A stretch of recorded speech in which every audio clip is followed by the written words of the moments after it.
छोटे बच्चे समझकर पैर से छूते हैं, जैसे सर पर हाथ फेरना, गुड टच, पैर से गाल और नाक को चुमटना, गुड टच, और गले या फिर हाथ मिलना, गुड टच।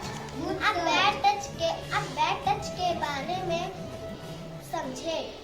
हमारे करीबी रिश्तेदार या कोई पहचान के लोग हमें छोटे बच्चे समझकर छूते हैं, जैसे गले से हाथ फेरना, बैक टच, सीने पर से हाथ फेरना, बैक टच, दोनों पैरों के दरमियान छूना, बैक टच, शरीर पर हाथ फेरना या मारना, बैक टच, होंठों के हाथ लगाना या मसलना, बैक टच।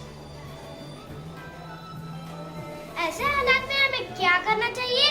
तो सुनो, जब कोई मर्द या औरत हमें बैड टच करते हैं तो हमें फौरन वहां से भागना चाहिए, तो उसे चिल्लाना चाहिए, बैड टच, बैड टच, और उस आदमी का हाथ काट के भागना चाहिए।